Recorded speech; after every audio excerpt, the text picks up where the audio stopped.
Deuteronomy 5. Moses summoned all Israel and said, "Hear, Israel, the decrees and laws I declare in your hearing today. Learn them and be sure to follow them. The Lord our God made a covenant with us at Horeb. It was not with our ancestors that the Lord made this covenant, but with us, with all of us who are alive here today. The Lord spoke to you face to face out of the fire on the mountain. At that time I stood between the Lord and you to declare to you the word of the Lord, because you were afraid of the fire and did not go up the mountain. And he said, I am the Lord your God, who brought you out of Egypt, out of the land of slavery. You shall have no other gods before me. You shall not make for yourself an image in the form of anything in heaven, above, or on the earth, beneath, or in the waters below. You shall not bow down to them or worship them, for I, the Lord your God, am a jealous God, punishing the children for the sin of the parents to the third and fourth generation of those who hate me, but showing love to 1,000 generations of those who love me and keep my commandments. You shall not misuse the name of the Lord your God, for the Lord will not hold anyone guiltless who misuses his name. Observe the Sabbath day by keeping it holy, as the Lord your God has commanded you.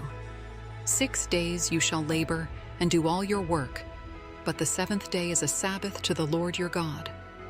On it you shall not do any work, neither you, nor your son or daughter, nor your male or female servant, nor your ox, your donkey, or any of your animals, nor any foreigner residing in your towns, so that your male and female servants may rest, as you do.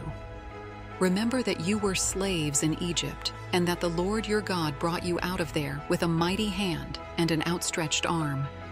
Therefore the Lord your God has commanded you to observe the Sabbath day. Honor your father and your mother, as the Lord your God has commanded you, so that you may live long, and that it may go well with you in the land the Lord your God is giving you. You shall not murder. You shall not commit adultery. You shall not steal. You shall not give false testimony against your neighbor. You shall not covet your neighbor's wife. You shall not set your desire on your neighbor's house or land, his male or female servant, his ox or donkey, or anything that belongs to your neighbor.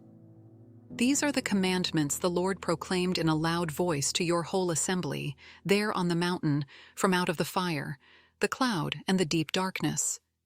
And he added nothing more. Then he wrote them on 2 stone tablets and gave them to me. When you heard the voice out of the darkness, while the mountain was ablaze with fire, all the leaders of your tribes and your elders came to me. And you said, The Lord our God has shown us his glory and his majesty, and we have heard his voice from the fire. Today we have seen that a person can live even if God speaks with them. But now, why should we die? This great fire will consume us, and we will die if we hear the voice of the Lord our God any longer. For what mortal has ever heard the voice of the living God speaking out of fire, as we have, and survived? Go near and listen to all that the Lord our God says. Then tell us whatever the Lord our God tells you. We will listen and obey. The Lord heard you when you spoke to me, and the Lord said to me, I have heard what this people said to you. Everything they said was good. Oh, that their hearts would be inclined to fear me and keep all my commands always, so that it might go well with them and their children forever.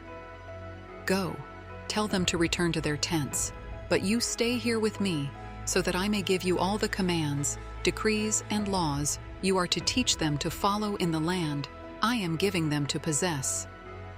So be careful to do what the Lord your God has commanded you. Do not turn aside to the right or to the left.